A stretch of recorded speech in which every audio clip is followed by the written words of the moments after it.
So I've set myself up in the front room, and normally I like to show you, perhaps I should move that camera slightly out of the way, what we did last week, which is just over here. So I'll bring it a little bit closer so you can see.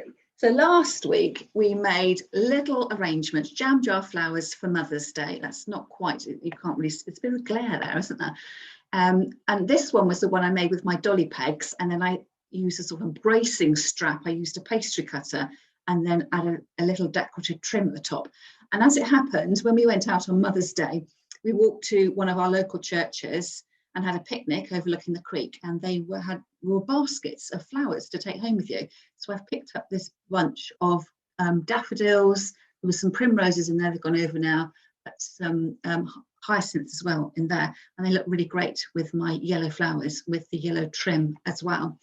So I've been enjoying having those, and as you can see over my shoulder, I made 3 different arrangements last week, and the tall one at the back just adds a nice contrast to what, you know, the other bits and pieces, and they do look great grouped together. I don't normally keep them on a stool in the middle of my room. They are off on the top of my sideboard. They look really good. So today is week 9 of this 10-week spring flower arranging class. So next week is our last week, and we're going to be decorating eggs. You don't need me to show you what an egg looks like, but here's an egg for you to have a look at. These eggs actually I've got here are duck eggs, and I'm thinking that it's blown. I've had this for a couple of years. That I'm going to, you can use any kind of eggs. So it may be that you want to use hard-boiled eggs to decorate, or you might want to blow a few eggs before you come to class. I'm not sure that I'm going to show you how to blow an egg, but I do have a video on it that I can attach in preparation if you've never blown one before. This kind of thing that you probably remember doing as a child. If you don't fancy using, you know, fresh eggs because, you know, for whatever reason, sometimes they're quite delicate and they can break quite easily, that you might want to use a plastic egg. So if you ever have Easter eggs that you hang up on your Easter egg tree, that might be something you could use, because you could decorate those. Or it may be that you might find some wooden forms on the internet or your local shops, or polystyrene forms as well. So my search this week is to see if I can find a farm shop locally or someone's doorstep where they've got duck eggs or goose eggs, which are a little bit bigger than the chicken eggs, just so I can make more of a show of them. So that is for next week. And then the big question is, I'm planned in a little bit of break between the end of the spring Zoom classes and the summer series. So if you do want to carry on Zooming with flowers over the Easter period, you'll have to let me know, and we could have a few spontaneous classes depending on whether you would like to do that or not. So for this week, we've got barely any equipment needed this week, so it's quite nice that I am in my front room and I haven't had to bring in buckets and buckets of water and things like that. But I've got a pair of secateurs, a pair of my floristry scissors. So these are the yellow handle scissors that are by Oasis, which I use quite heavy duty. And if you're new out to flower arranging, you may well be using your kitchen scissors, but you will find over time probably your kitchen scissors will break because they're not sturdy enough. Natalie's giving me a secret tip on where I can get eggs locally. So thank you for that, Natalie. I shall have a look at that. And then I've actually got a tape measure. You don't need a tape measure at all, but I thought, why just work with the guesswork when we can be a little bit more accurate? So I've got a tape measure, and I've also got my favorite paper covered wire. I like using this because it's a sort of single-handed fixing. Now I'm wondering how many of you who are planning on making and creating have got paper covered wire with you. It may be that perhaps you might have some string would work equally well, but a little bit difficult. You perhaps, if you were in class last week, you might want to use the technique I showed you last week, but there will be ways around, ways around it. So when we make and create together, you can show me what fixings you've got with you, and we can adjust the techniques in order that you can use what you've got instead of feeling this is something you can't do at all. And then the other things I've got are, again, over my shoulder. Oh, I'm not sure I can do that one-handed. I've got some tulips, which actually look very nice just in the vase on their own. So I happen to have 3 bunches of tulips, and they're all white.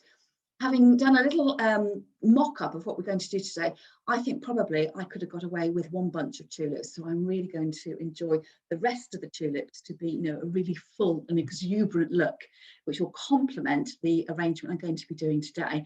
So if we have time, I thought I might show you a yin and yang version of the arrangement, one with everything thrown at it, and then just with a sort of accompanying cousin or a sister arrangement that just had the tulips on their own. So we'll see if we've got time to do that.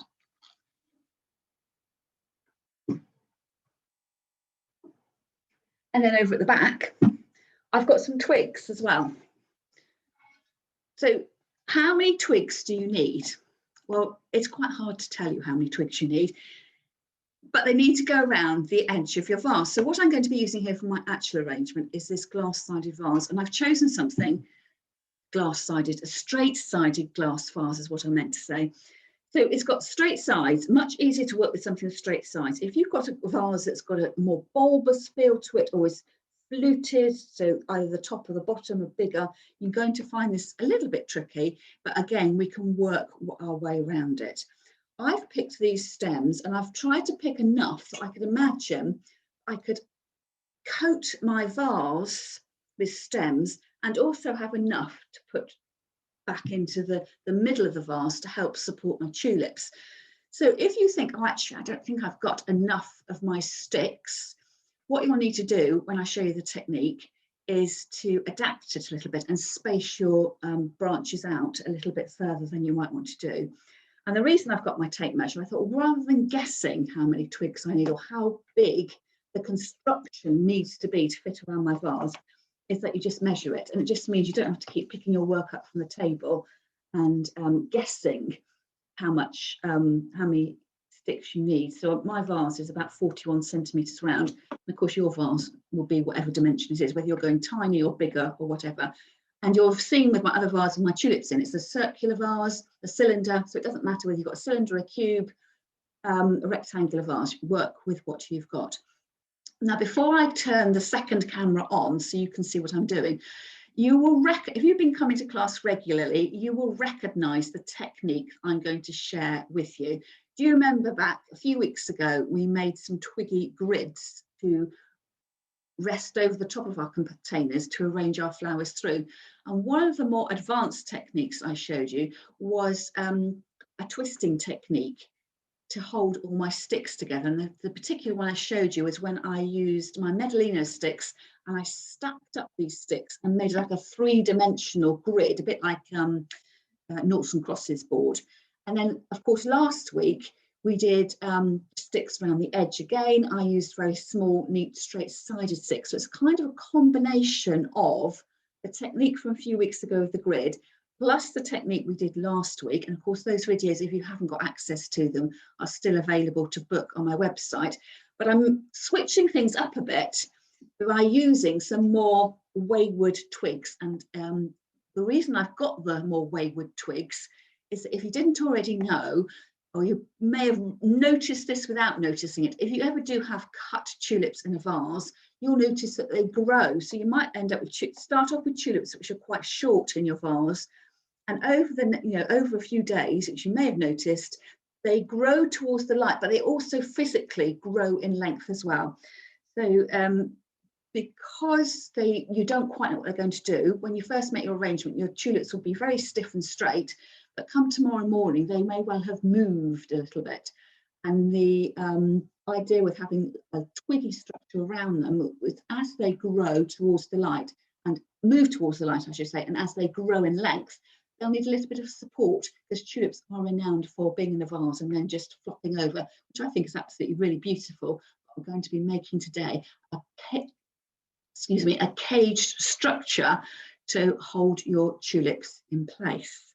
So with that said, I'm going to shuffle around and bring the camera over my shoulder so you can see what I'm doing, and then we will get stuck in. So bear with me for a moment. So let's get going. So I've already measured around my container. This isn't necessary, but if you think you're going to be constantly going from the table to your vase, well, why not make it easier and just see how much of a grid you're going to have to make.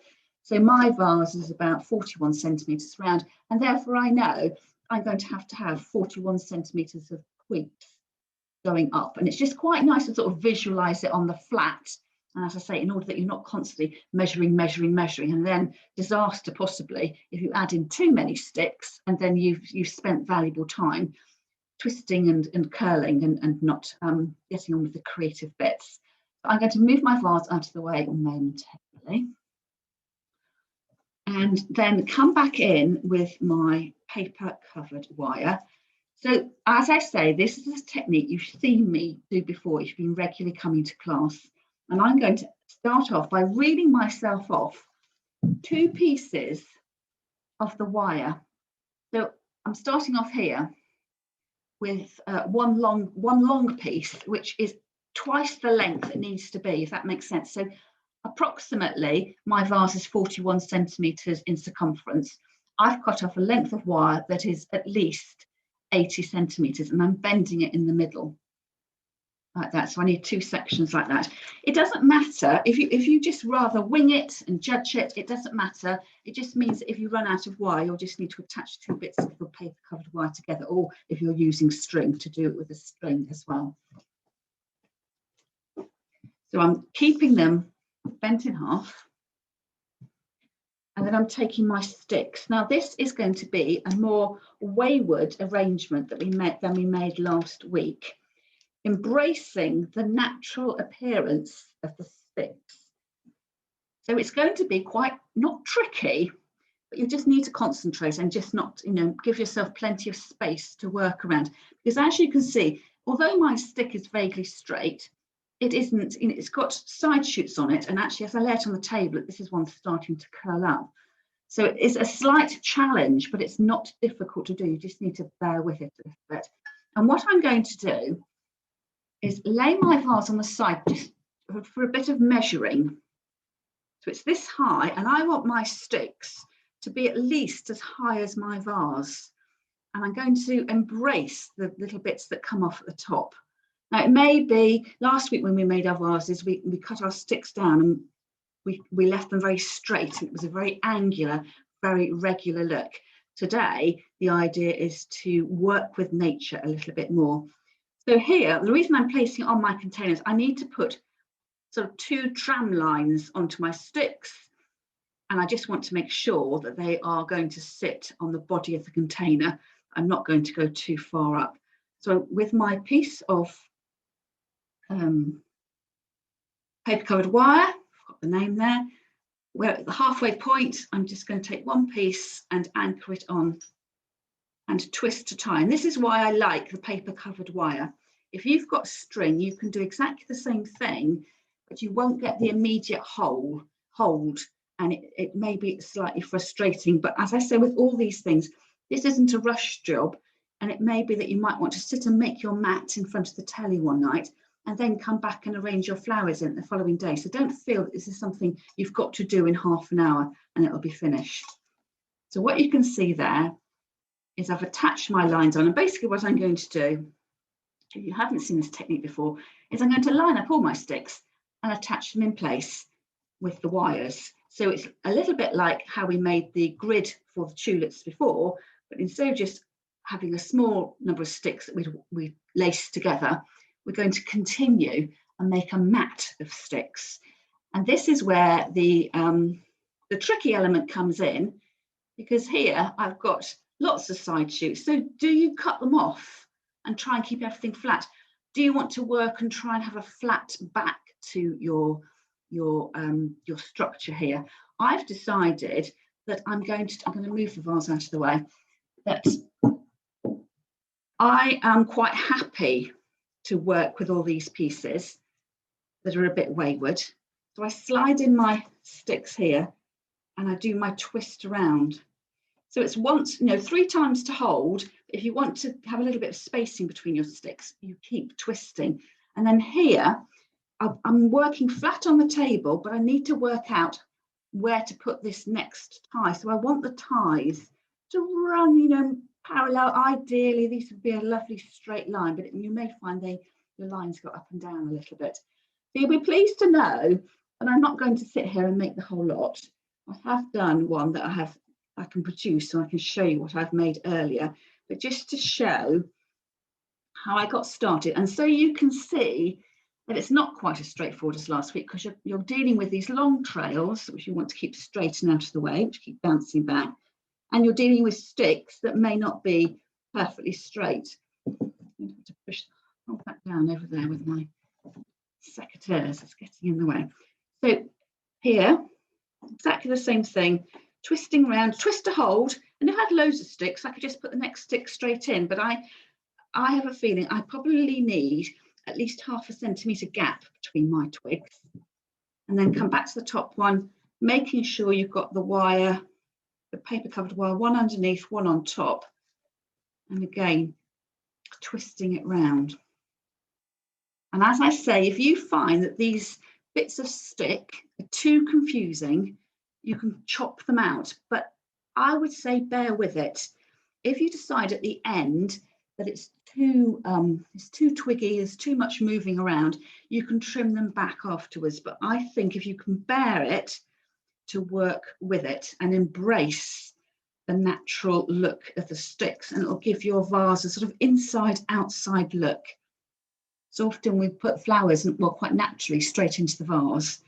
This is going to be a more of a woodsy look. And you could imagine what I'm going to do there. I would just lay in all my sticks, and I'm going to end up with a little woodland all lined up in a row like that, but it's going to take some time to complete that. So if I move that out of the way, so you can see the line of fastening will be parallel there, the lines there, parallel there, embracing the waywardness at the moment. And then if you carry on, you will end up with something like this.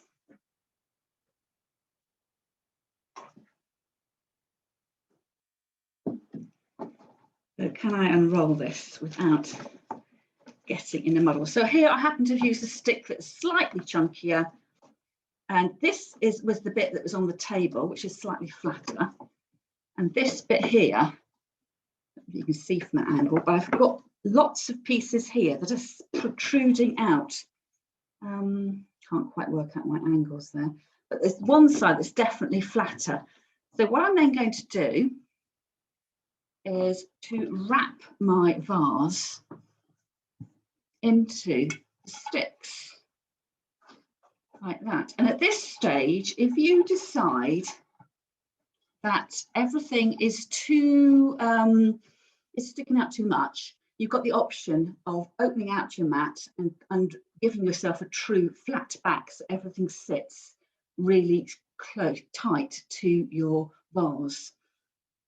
Now the front doorbell is going to ring in a minute, because I can see the plumber arriving.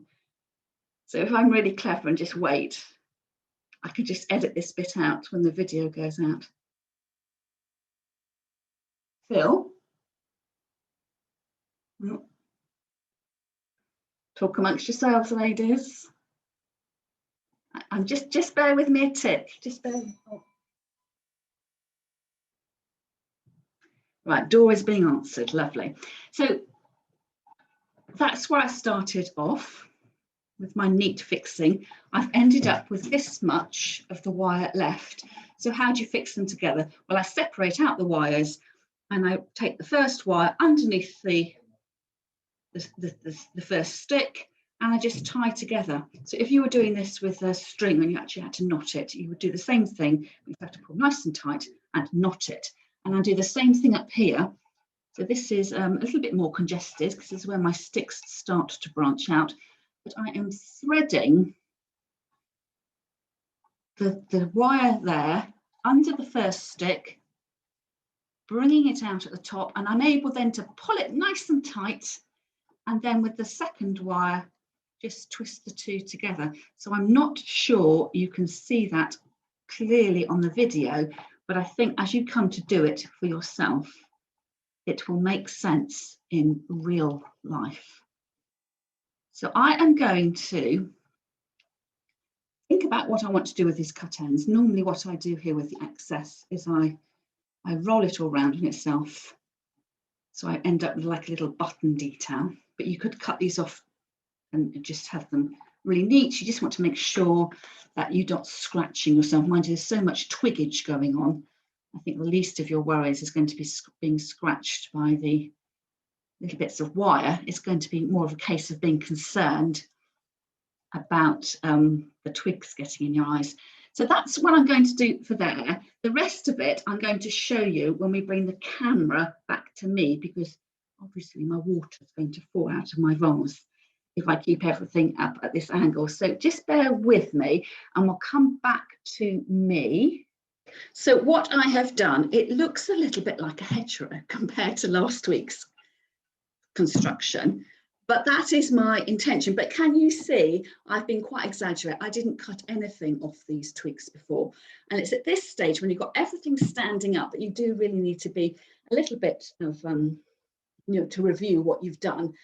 And although I like the sort of waywardness of it, you can see against my top there is quite a lot going on, and I can just imagine that if I was you know, moving this from one room to the other, I'm bound to get that caught. So really, I think some of the twigs do need to be cut off. So I'm going to use my secateurs here and just very carefully taking them back as close to the stem as possible. I'm not going to take them all back though. It's a little bit like when you get given, you know, when you're painting your walls white at home and you then sort of just think, oh, I'll just paint this and I'll just paint this, and then you've got, you know, not the look that you wanted. I want some of the twigs to stick out, but just not all of them. And in the end, when I was laying the mat out, I was looking at each twig and trying to get the flatter back of the twig on my tabletop to make it as snug a fit to the glass vase as possible. But some of the twigs you'll find are just going to move around a little bit. But that's what it looks like from all directions. This is one here poking me in the eye, which I might just take out. But I'm not cutting them, for instance, here, because then I end up with a really truncated end, which again is going to be quite vulnerable. So I've cut them right back to the main trunk. It's all these knobbly and gnarly bits that I wanted to have. Imagine how lovely this would look. Actually, it's the little bits of, it's not actually pussy willow, but I've got a little bit of spring growth on there. Looks rather nice. So in answer to how many twigs you need enough twigs to go around your vase. And you may find that once you've got your flowers in, that your flower heads are supported by the existing twigs. Or if you've got a much bigger opening, I'm just distracted there by Natalie's comment saying it looks like a corset. If you've got a much bigger opening, you might want to actually put some twigs into the middle of the vase as well. So that's what I'm going to do, just belt and braces. And although my twigs aren't the same here, that they will do the same job. And I quite like the fact you don't have to have the same twigs. If you had gone around the edge and you had 3 or 4 different kinds of sticks, or perhaps you've chosen some sticks that had lichen on them or something like that, the choice is yours. This is just about creating something, a nice sort of woodsy structure that will hold your flowers in place. Now, the thing I am doing now is I'm trimming off the side shoots of any twigs that will go in the vase.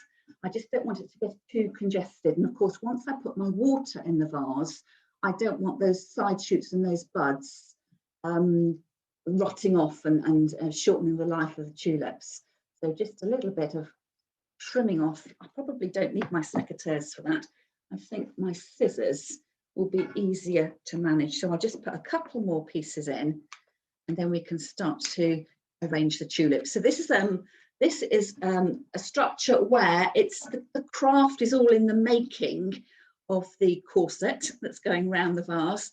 And when it comes to the flowers, I'm just going to do a cut and plonk. And what better life is that than a cut and plonk, something really simple to do, but because you've made this lovely woody structure, it just makes your flowers stand out a little bit. And again, you can add in as many stems as you like. It may be, if for instance you don't have any tulips, that you just want to put some of your stems in there, because the warmth of your living room, you'll find the flowers that are in water inside the vase will start to swell and come into bud. So it's just a lovely sort of looking at spring, you know, indoors, and it just brings sort of speeds up the seasons a little bit. So once your sticks have gone over and look a bit shriveled and dead, hopefully by then spring will be here in real life and you'll have that nice continuity. I'm using tulips today, but you could use any spring flower. So if you had daffodils and irises or ranunculus or anemones, anything like that, but tulips for me are just a classic of spring. So I'm just going to lean back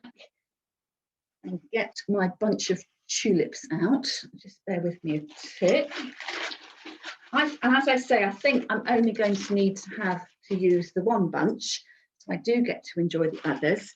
So I've had these in water overnight, recut the stems in water. I'm just taking away the elastic bands. So a lovely flower. So actually this flower is only a little bit taller than my container. So something to bear in mind is, are you going to arrange the flowers so they look great today, or so they look great in a couple of days? And therefore, how much water do you want to put into your vase? So if you accept that this tulip is going to grow a little bit, and I'm going to take off the outer leaves so that the vase doesn't get congested, you could put those, imagine I've just poured water in. I'm not doing water on my polished furniture here. So I could put that into the vase and it sits quite low into the container with just a little bit of water at the bottom. But if I do that, all my flowers are going to be at the same level and it's going to look a little bit boring perhaps as I do that. But what I could do, see that one's sunk right down, because the twiggy structure is rising up above, I can use those twigs to get a bit of height into my vase. So I would really want to put more water into my container, and it may be that I'm sort of suspending my tulips and they're being held upright by the twigs rather than being sort of anchored down into the bottom of the vase, but they're still in water because I need to make sure I've put enough water in to make sure that the end of the tulips are in the water. So you can play around with it a little bit. So taking off the leaves, so I could come right up here, fix it in, and it may be that I find just a handy nook to hold that in, or I could go back with my paper covered wire and I could tie the tulips in place. So imagine you're in the garden tying your new growth in place, just being ultra careful that you're not going to damage the soft stems of your flowers. So the way I would do this, I will just do a little demonstration here, that I would imagine that's my twig in the vase and I wanted the head up here. I would take my paper covered wire, wrap it around a couple of times and give it a twist to hold. And then I would take my flower, my tulip, and depending on where I want it to go, I would then very carefully take the paper covered wire and twist it around the tulip. And it's quite a loose twist. I don't know how I can demonstrate that, but I can make my flower go up and down.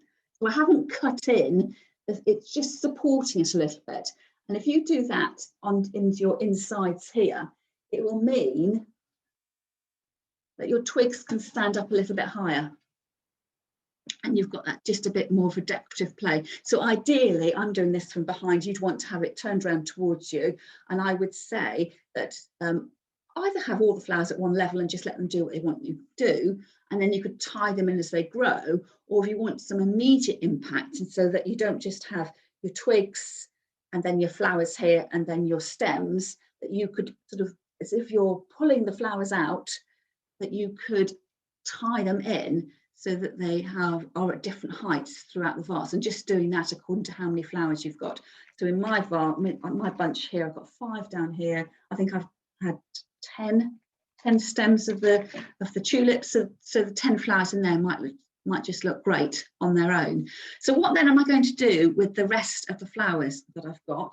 Well, another thing you could do is to make a mirror arrangement. So you could have these placed together, and we can see over my shoulder, by grouping things together, they do have more impact. So I could go back through my tulips and gently peeling off the sort of overly large leaves here, being quite gentle because you don't want to be damaging the stem of your flowers, peeling it back.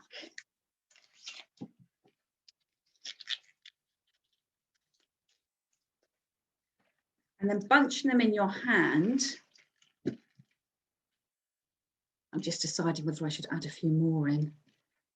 As I've got loads, why not? Should we be adventurous? I'm just going to put a few more stems in, just so it looks like I've got a nice sort of abundance of flowers. So I think these cost me £3 a bunch. So it's getting, you know, value for money and making it look like you've got flowers that cost $1 million rather than £3. So I'm going to bunch them in my hand like this, and then very carefully bind them together. So if you've got something soft to do this with, perhaps some wool or your garden twine, that would work really well. But I thought I might want some uniformity between the fixing materials here and what I'm going to bind my flowers with.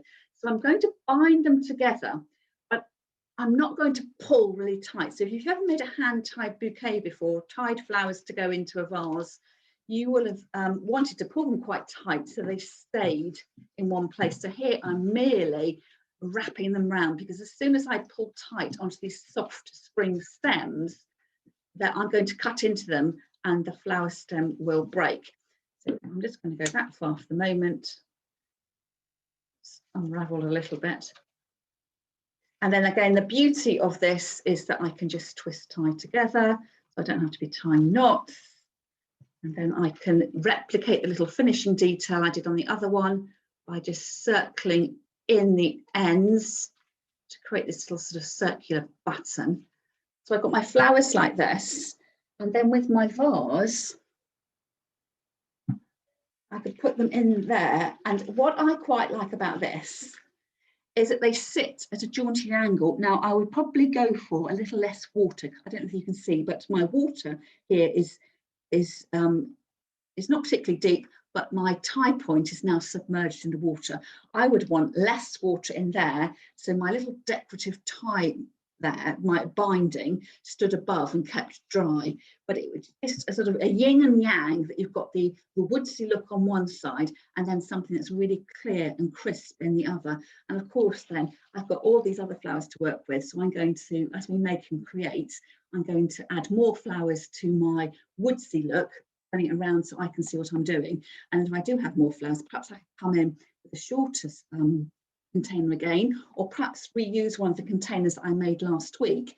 And again, I could make another grouping of flowers to keep the theme going, but the look is all slightly different. And that's what we're looking for. We're wanting our eyes to feast on all these interesting things, but actually all we're using is twigs, a bit of string or wire, paper covered wire, and the tulips are getting lots of different looks by just adapting the technique a little bit.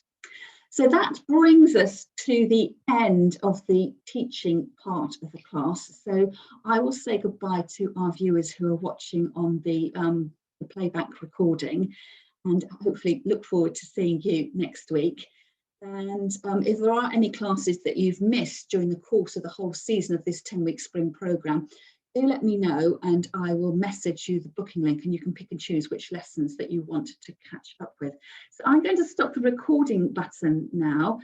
Press stop on the record, is what I meant to say. And then I will take myself off the spotlight, and then we can have a proper live Q&A. And if you're staying to create and make with me, I look forward to doing that with you too. So here goes. I'm going to press the stop button now.